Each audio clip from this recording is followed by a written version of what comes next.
from overseas. This is the American trillion. The American trillion is 1 million million.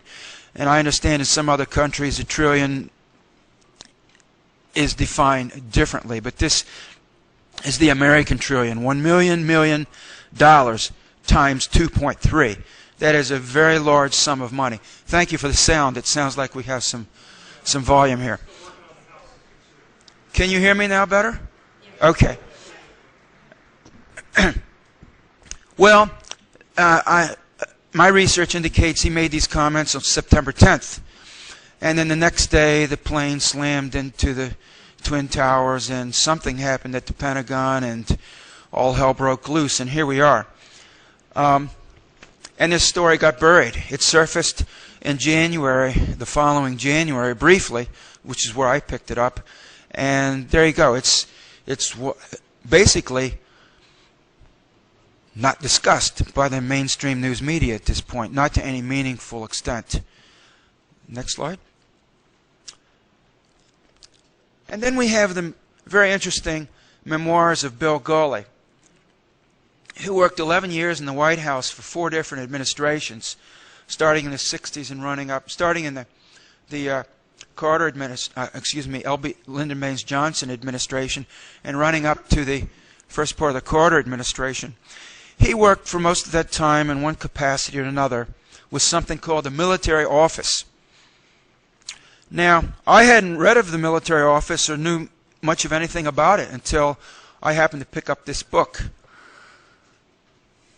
The military office works out of the White House.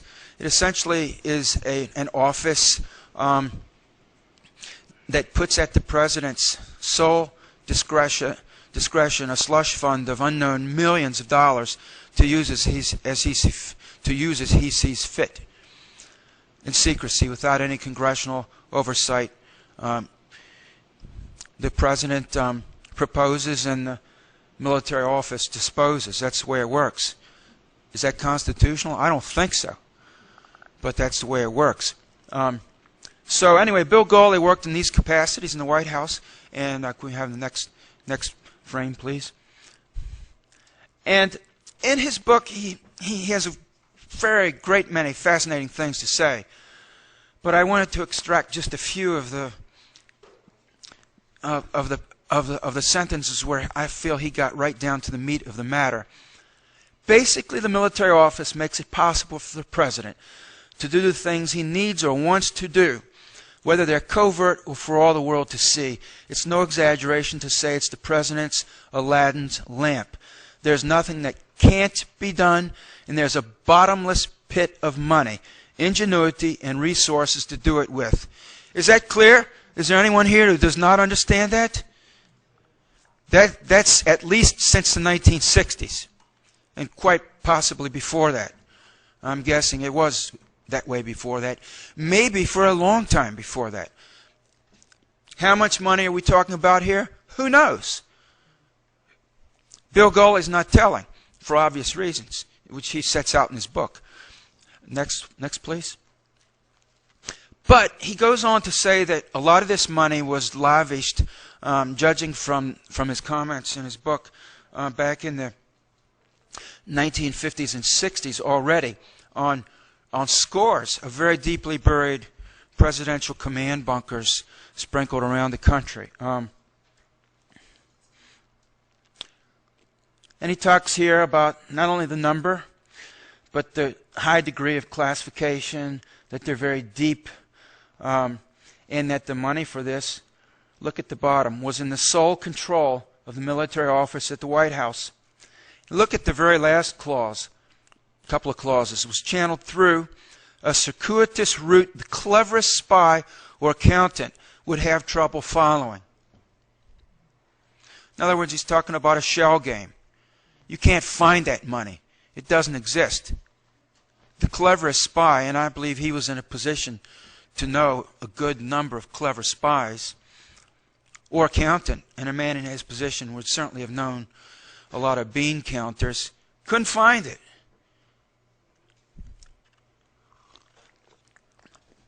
So this is just one source. The next slide, please. And authorization to spend the money, although it was allocated to the Army, was given to the Navy. Now you see it, now you don't. Specifically, the Chesapeake Division Navy Engineers. The Navy, eh? You'll see a little later why I think that's interesting. The Navy has its thumb on this secret slush fund for building deep, multiple scores, sophisticated deep underground facilities. And I want to touch briefly on this question of national security under which so much of this activity has been carried out. No, people who are secure aren't worried about hiding. If you feel really secure, you're not worried about hiding. You're not worried about concealing millions and billions of dollars. This has to do with profound insecurity. People who are really deeply scared, and I mean deeply scared, want to go deep underground because they know better than anyone else what they are up to. And if what they are up to is so deeply dangerous that they need to be thousands of feet underground, and that's where they're going to go without telling the likes of you and me. And I've had to dig a little bit for this information. This is not an obscure book, I mean, in the sense that you can't get it, but it's... Raise your hand if anyone in this room has ever read this book or heard about it before now. One out of 100 people. And me. But I was in this research for several years before I heard of it. Let's go to the next slide. Then there are other agencies. We heard about the Executive Office of the President, in other words, the White House, or is the military office part of the Pentagon? See, we're in a no man's land there, a gray world, in the black world, where things happen and no one's accountable. But vast sums of money vanish completely into very deep, high-tech holes in the ground. Well, let's look at another federal agency, HUD, for example. I was recently struck by the fact that there was an audit done about in the year 2000 or so of HUD that was covered in these hearings in the year 2000 in the Congress. And it turns out $59 billion could not be found by the auditors at HUD. The accountants went through the books, and at the end of it all they said, right, where are the missing $59 billion? Well, they weren't there. But don't you be late with your check to the IRS and account for every nickel. Next slide, please. But you see, it's not just the Pentagon, it's not just the White House, it's not just HUD, it's NASA. I got this off the internet just last week. USA Today ran this little story, and it was in the news one day, and then bang, it's gone. You see these little items pop up, except they're not really little items. Look at this. I just extracted this one sentence. NASA failed to account for billions of dollars spent on the Space Shuttle and International Space Station. This is from a General Accounting Office report. Next slide, please.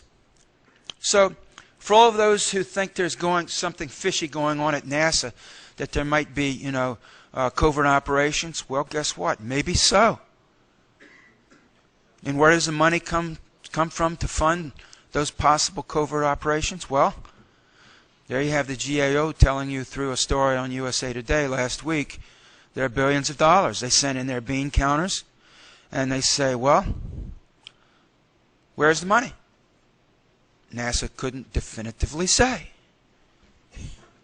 And then there are the Native Americans who've been kicked in the teeth and worse for a long time, and are still they're down on the ground and getting stomped on to this day.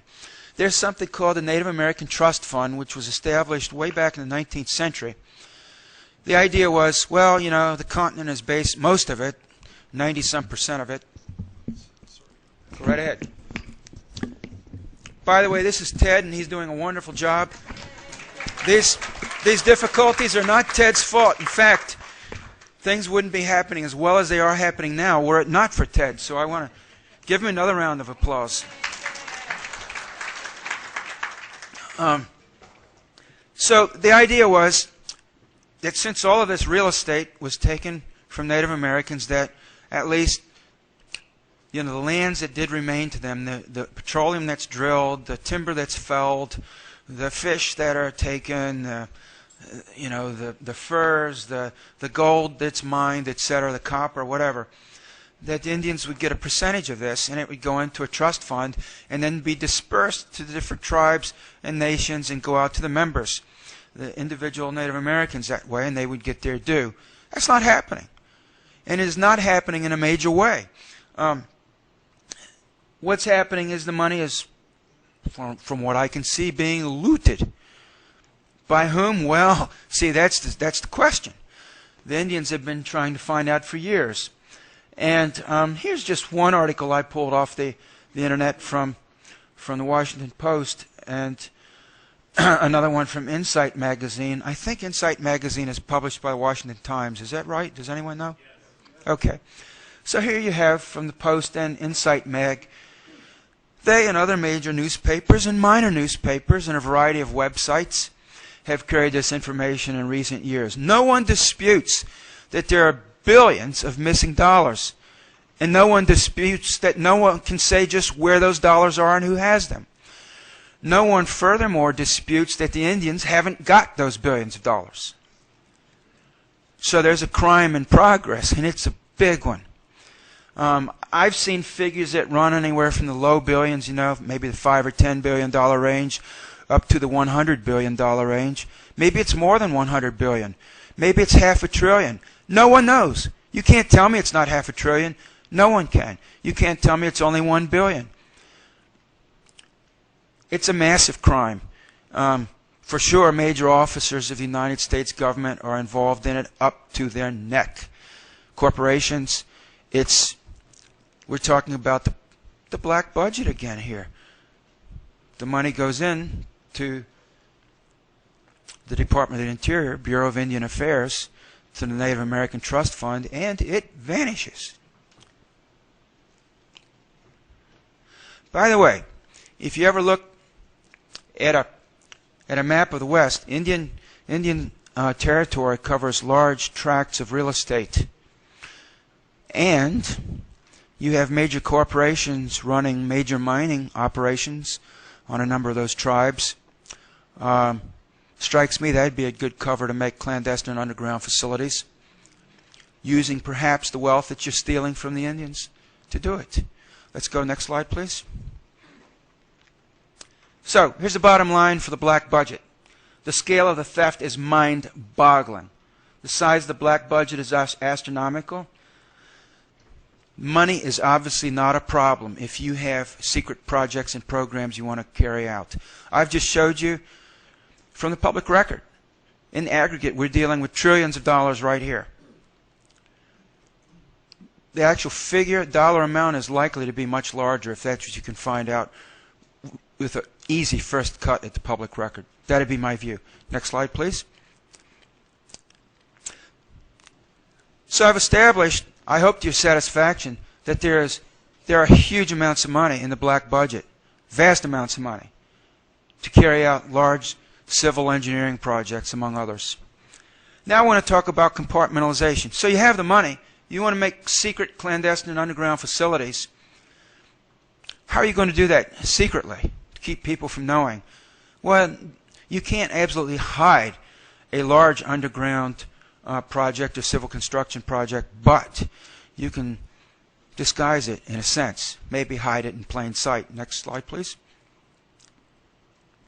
The best explanation I have seen for how compartmentalization works comes right out of the horse's mouth. Next slide, please.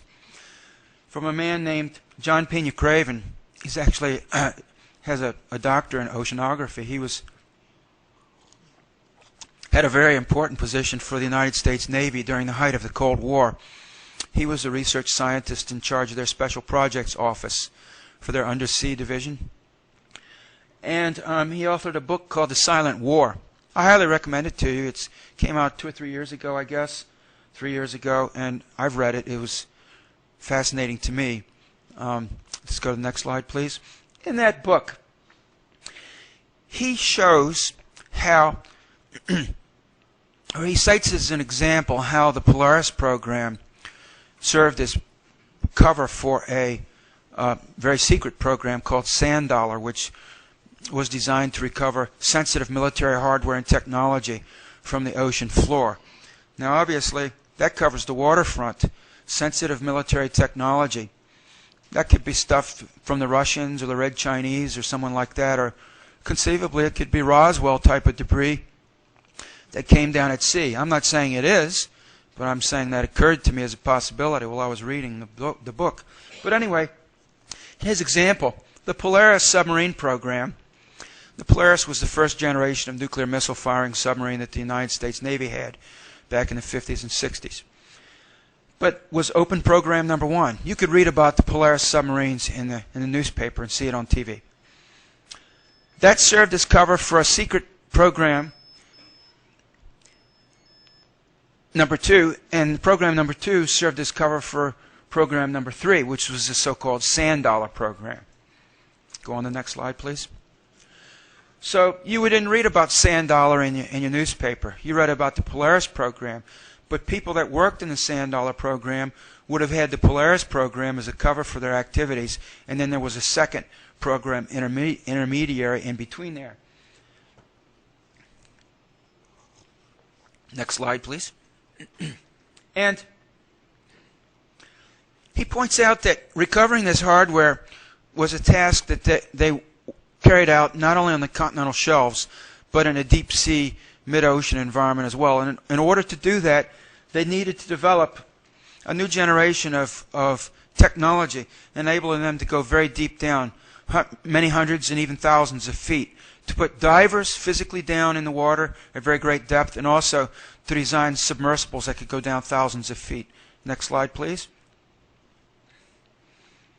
And the people involved in this program had such an extraordinary degree of security that their clearances required them to not even discuss what they did with their families, their associates, their friends, their colleagues. So you would have a husband who would go to work and maybe go to sea on a Polaris submarine, for example, and do something else. Bye, honey, I'll be back in 6 months. I'm at sea. Well, guess what? Maybe not. Or, honey, you know, I work at the Pentagon and I'm working on the Polaris program. Maybe not. Maybe not working on Polaris. Or maybe don't tell your wife anything at all. Maybe your wife wouldn't even know you're working for the Navy. Maybe your wife wouldn't even know you were working. I don't know. Anyway, the cover is extreme, and he makes that very clear in his remarks, that people who work in this degree of secrecy do it in such a manner that even blood relatives, people that live in the same house with them, don't know what they're doing because it's a condition of their clearance that they don't tell them. You in this room who are married, perhaps to someone who works for the feds, you really know what your spouse does? It's no guarantee. Not at all. And you think your marital vow is stronger than that? I'm telling you, it's not. Because you sign your life away when you go on these programs. Next slide, please. Well, as I said, to get down deep, they needed new technology. And I want to mention in passing that if there are 3 levels of secrecy, which he described in his book, what's to prevent a 4th level or a 5th level? What John Pena Craven is doing, and you have to understand when you read books by people like him, is that I've never met the man personally, but I think if you read his book with your eyes open and your mind turned on, that you'll get the point he's making, that there are secrets within secrets. Clearly, that could extend the subject matter of this conference, and I'll give you an indication of what I'm talking about in a little bit. But it could certainly, for example, a 4th level of security could have to do with undersea and underground bases, and I'll get to that very shortly. A 5th level could conceivably have to do with extraterrestrials. I'm not saying it does. I'm saying I strongly suspect that it does. Appreciate the difference. I cannot conclusively prove to you that there are extraterrestrials underground or undersea. But I can tell you I wouldn't be surprised if there are. Next slide, please. Well, I talked about new technology, more powerful technology, more sophisticated technology. Tunnel boring machines have been developed and used extensively in the last decades, since the 50s basically. And this is an example of a military tunnel boring machine. This photo is from 1982 in Nevada. And this machine was owned and operated by the Air Force. I presume there are other military tunnel boring machines. This is the only photo of one my research has found so far. But having found this one photo, I've proved the principle. Let's go on to the next one, please. Now, understand that this technology is deployed by a variety of major corporations and government agencies for underground excavation and tunneling. One of those agencies is the U.S. Army Corps of Engineers. And the Deputy Director of Engineering and Construction for the Army Corps of Engineers in the 1980s made a speech on the public record at a seminar at MIT in Boston, where he said, several of the most interesting facilities that have been designed and constructed by the Corps are classified. And the context of his remarks had to do with underground construction. The entire conference he was speaking at had that theme. And he goes on to say, as stated earlier in his remarks, there are other projects of similar scope to the NORAD base in Colorado, which I cannot identify, but which included multiple chambers of up to 50 feet wide and 100 feet high, using the same excavation procedures mentioned for the NORAD facility. And here's the kicker.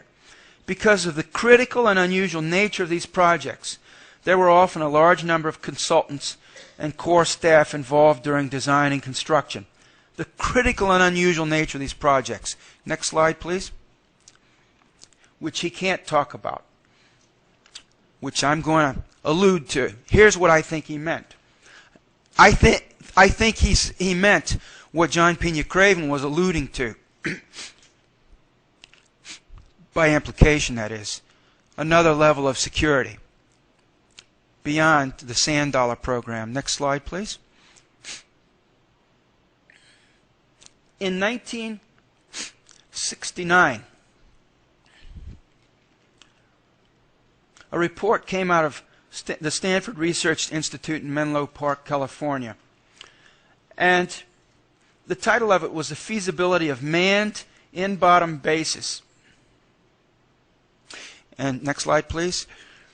This report went on to say the construction of 30 manned in-bottom bases within the ocean floors is technically and economically feasible. This is in the 1960s. The cost of such a base program will be about $2.7 billion. And I just showed you over $2 trillion in the black budget unaccounted for. You could, for that amount of money, you could make thousands of them. Go ahead, please. And they go on to say, in a note, that they wish to acknowledge the basic data and cooperation of the Naval Undersea Warfare Center at China Lake. That's the Navy's weapons and research station at China Lake, California. Go ahead, please. Which is interesting because this document came out of that same place at China Lake 3 years before the document I've just shown you, discussing that very thing, so-called rock site planning document, talking about manned undersea bases as much as hundreds of miles offshore, connected by hundreds of miles of tunnels, actually tunneled down beneath the seafloor, well out to sea. Next slide, please. This illustration I got from Walt Kirshner. Walt Kirshner was an illustrator for this program, this rock site program, back in the 1960s. I appeared on the George Noory Show. I assume some of you listened to the George Noory Show. It's a talk radio show in the middle of the night. And back in the fall of last year, and Walt Kirshner happened to be listening that night. He's an elderly gentleman, and he stays up at night and listens to talk radio like millions of other people. And he happened to hear my interview, and he contacted me and said, you know, I worked with a program that was, you know, planning these types of facilities, and I did some artwork for them. Would you be interested in seeing it? And I said, well, of course. And so he sent it to me, and I wrote back and said, this is wonderful. Do you mind if I publicize this? And he said, by all means. So, courtesy of Walt Kirshner, and he's a gifted artist, we see a rock site facility. On the left, you can see that's actually a docking bay deep underwater for a submarine. And it comes in through that huge airlock. You can see it on the left-hand side. There it comes. It'll go in and dock. And then you can see on that vertical shaft chambers for the crew and for work areas and power plants. And obviously, this is a schematic. You could have 3 of those or 10 of those, depending on the depth of the facility and how big you wanted to make it. This is just a conceptual design. And then you see the tunnels coming down beneath the seafloor with the vertical features. Let me point this out.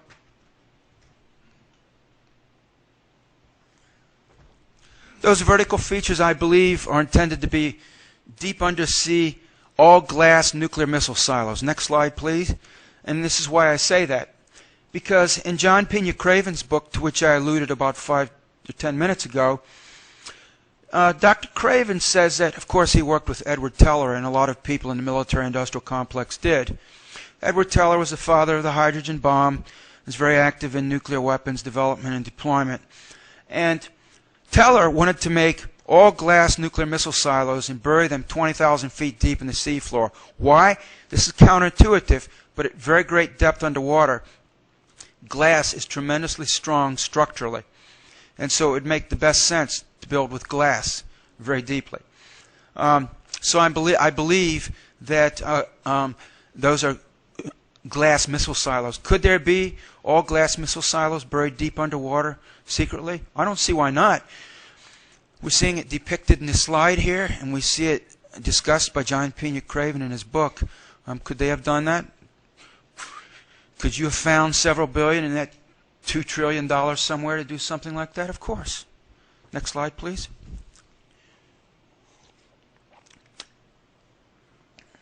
So we've come back around to this Stanford Research Institute document, and you can see that you have a connection here between the China Lake Working Group and the Stanford Research Institute, which came out with these fairly elaborate plans to make dozens of these facilities on the seafloor, both in mid-ocean and on the continental shelves. Next slide, please. And in the Stanford Research Institute document, they went on to say that at that time, as of 1969, there weren't any deep-sea vehicles that could go down thousands of feet to mate with the lock of an in-bottom station. In other words, a manned facility actually in the ocean bottom. And that technology needed to be developed in order to make those facilities. Next slide, please. In other words, to make facilities, and this is another slide from Walter Kirshner, such as this. There you see submarines hovering around an airlock set in the ocean bottom. This is from 1968, the year before the document I just showed you from Stanford Research Institute. And then that vertical shaft straight down where you would have, I believe you'd have a high-speed elevator in there.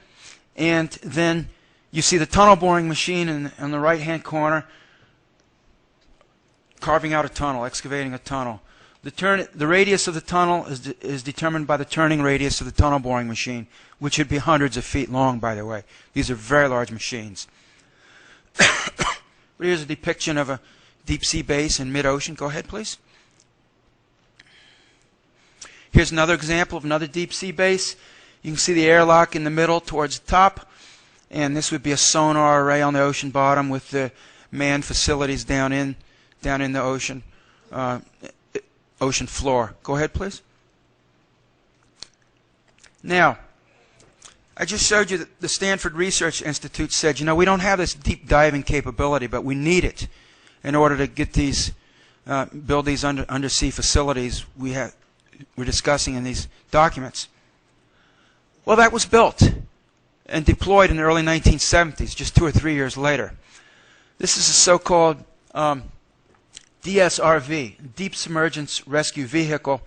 And this is discussed by John Pena Craven in his book as well. He's saying, look, we needed this deep diving capability. We had to develop it. This is one of the vehicles they developed. They made 2 of them, ostensibly. But obviously, if you make 2 openly, what is he telling us in his book? You could have a whole fleet of them off of books. But you trot out 2 for the public. These 2 publicly are being retired. What do you do if you really want to hide something? You announce, oh, it's obsolete. We're getting rid of it.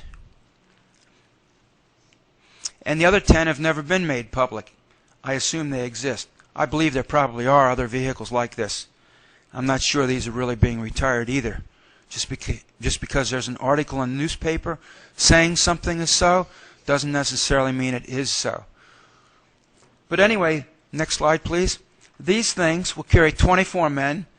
They'll dive 5,000 feet deep. That's a mile deep. At least that's what the open record says. For all I know, they go 10 or 15 or 20. But anyway, 5,000 is deep enough as far as that goes. They were built by Lockheed, launched in 1970. Look at the top. Here's a pressure lock that seals to submarine hatches. Well, you might also be able to seal to the hatch to an undersea base, too, as far as that goes. I'm just saying that, taking the document at its word, saying, you know, we can build 30 manned undersea bases for $2.7 billion. What's holding us back is the capability to take a crew down there and mate to the lock, to the airlock on an undersea base. The next year, they had that capability. It's no longer a problem. Go ahead, please. What I'm telling you is the technology exists to make these things. Back to John Pena Craven's book, The Silent War again. Interestingly, he says, the DSRV's technical sophistication, which we just looked at, and complexity surpassed the space vehicles of that day and perhaps of today. What is this man saying here? I don't know exactly. He's speaking in riddles, isn't he? This was a vehicle ahead of its time. Does he mean that literally? Is it a time travel machine? I don't know what he's saying. Or does he mean it in a metaphorical sense, that it was just, you know, cutting edge, high tech, more so than he can divulge? I don't know. We're in very uncertain territory here. With versatility still unpublicized, and he's writing this in the year 2000, and the potential to conduct missions not yet publicly articulated. Well, maybe I've given a little public articulation to what that mission might have been. I'm guessing I'm not too far off the mark. Go ahead, please. I'm guessing that this might be the mission that's not been publicly articulated by him. Go ahead, next slide, please. Here's another slide by Walter Kirshner, another example of where they would pull, or could pull, according to the design, multiple submarines into a facility. Now, large military submarines will have crews of hundreds of people in some cases. The larger ones, upwards of over 200 people, I believe, in some cases. And they'll be 400, 500, 600 feet long. They're huge. They're just enormous. So you can tell the size of these facilities. And there's 2 of them depicted here. 1968. This is what was planned in 1968. Go ahead, please. None of what I'm showing you is classified. I don't have any classified information. This is not declassified. This is Walter Kirshner giving me this stuff. Said, Richard, you're welcome to publicize this. So how do you power these undersea underground facilities? Next slide, please. I think there are 2 ways from what I've seen in the literature. Probably by nuclear power.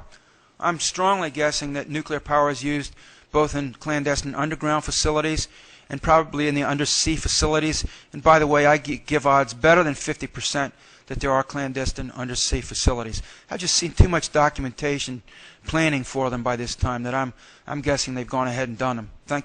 Go ahead, please. And also geothermal. Here's a document, by the way, also coming out of China Lake Naval Weapons Center, talking about the geothermal potential at U.S. Navy bases for power generation on base. Next document, please. Now, could this geothermal power generation extend to underwater bases too? Yeah. This is another illustration by Walter Kirshner for the same project, where they're explicitly talking about using a geothermal power plant to power an undersea base, in this case for petroleum extraction. Go ahead, please. Well, what do I think are some of the possible locations of undersea bases? I think high probabilities would be the Persian Gulf region, Gulf of Mexico, the North Sea. Those would be my first guesses. And the continental shelf of South America off of Argentina would be another guess for me. Other areas, possibly the Great Lakes, possibly the Chesapeake Bay region, and others. I don't rule out the mid-ocean. I think the technology is there to go way down. But those are some of my prime candidate locations from what I've seen. Go ahead, please. And the Bahamas. We've all heard of the Bermuda Triangle. I don't know if there's anything to that or not. I really don't. But I do know that at Andros Island in the Bahamas, the United States Navy has an undersea test and research center. Go ahead, please. It's right hard on what's called the tongue of the ocean, that fishhook, deep blue fishhook-like feature you can see in the center of the slide. Andros Island is right to the left, and Alltech is there. Go ahead, please. Here's an aerial view of Alltech. I think that tongue of the ocean area, as well as under Andros Island itself, would be a prime candidate for that type of facility. Go ahead, please. As well as the Channel Islands off the coast of California. This is Santa Catalina Island, another illustration by Walter Kirshner. You can see coming down in the center, beneath the waterline, is a facility that's buried in the slope, in the undersea slope there. Go ahead, please. This is interesting to me because in Linda Moulton Howe's book, Glimpses of Other Realities, she cites the case of Linda Porter, who was abducted and shown by aliens a purported undersea facility which she alleges to have seen clearly buried in the bottom of the sea off the coast of Santa Barbara, California, not far from Santa Catalina Island, not far at all. And this is where the Navy was planning to put an undersea facility. Did they do it? And is that facility manned in part or by whole by someone else? Or is manned the right word to use? Alien, maybe? I don't know. It raises a question. Go ahead, please. So just how long has all this been going on? Go ahead, please. Maybe a very long time, as I alluded to at the beginning. Maybe for centuries. Go ahead. I got this slide from the London Transport Museum just to give an idea of what you can do with technology almost a century old. All of this, if you ever use a tube in London, there's this whole warren, this maze of underground chambers and stairs and escalators, etc. And it was all excavated through that central shaft there you see in the left hand with a spiral staircase going down. That's an 18-foot diameter shaft. All of what you see was excavated through that 18-foot diameter shaft. What I'm telling you is you can have a rather innocuous looking shaft and you can say, it's an elevator shaft. Right. One elevator shaft will suffice to make something like that, and even much larger using today's technology. Go ahead, please. Out of sight, out of mind. In the 19th century and the 1860s, Alfred Eli Beach, the editor of the Scientific American, go ahead, please, had a clandestine tunneling project in Midtown Manhattan. He went out at night from the basement of the department store, go ahead, please, and made a steam engine powered, pneumatic driven subway car. If you've eaten at Subway sandwich shops, you've seen this on the side of the wall. This is from Scientific American from the 1860s, well, from 1870. And people did ride this. He made it secretly with his own funding in the middle of the night. The first black budget secret tunneling program in Midtown Manhattan using 19th century steam powered technology. Try that on. Go ahead. So how long has this been going on? Maybe a long time. Go ahead, please. Go ahead, please. You've perhaps, like me, heard these stories of alleged secret underground high-speed tunnels that go coast to coast, supersonic. If they've been made, the tunnels could well have been made with a machine like this. Go ahead, please. And I assume the military has more than one. And may have used the Minovich design. Michael Minovich has patented this. It's a concept for a high-speed, very deeply buried tube transport system with magnetic suspension. The air would be drawn out of the tunnel, so you'd have a vacuum. So there'd be no wind resistance, no wind friction, no aerodynamic drag. You'd be suspended on magnets, so you wouldn't have any friction from wheels. And he's talking about hundreds of miles per hour. Gravity operated. The thing takes off, it goes down the slope, it accelerates to 500-600 miles per hour. When it gets to the destination, it comes back up slope and decelerates and cruises into the station where it stops. Go ahead, please. And then from the Office of High-Speed Ground Transportations in the 1960s, go ahead, please.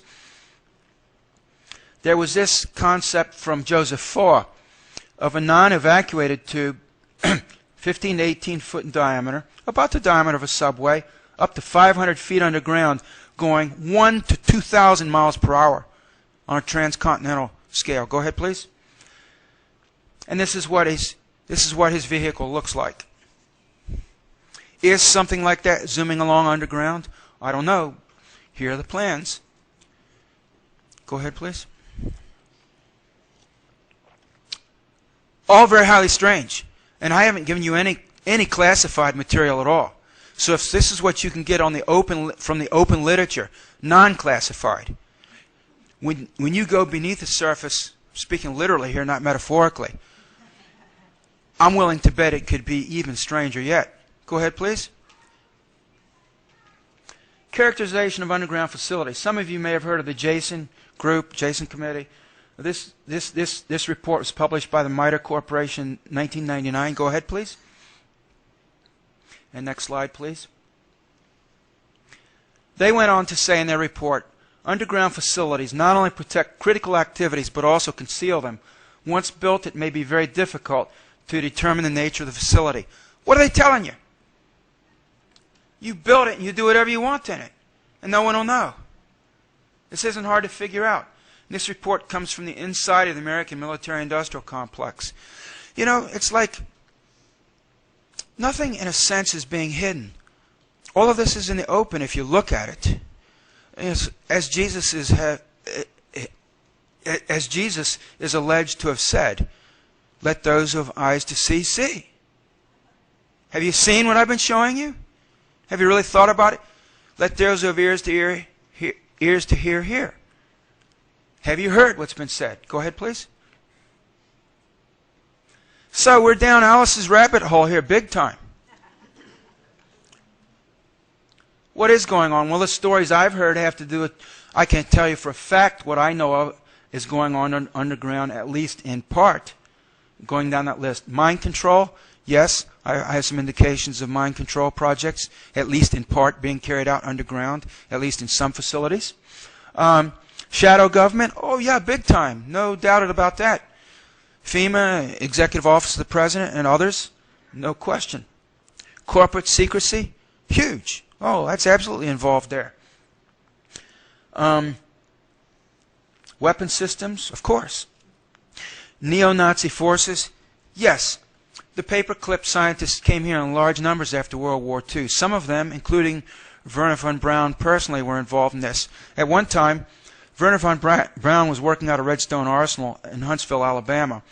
And there were plans, which I discuss in my first book, to make an underground missile factory beneath Green Mountain, which is just a few miles outside of Huntsville, Alabama. And when I first ran across that factoid, I wondered why. Now I understand.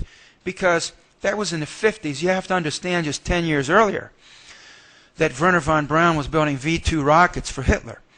And he was constructing them in the underground missile factory, the Mittelwerk factory in the Harz Mountains.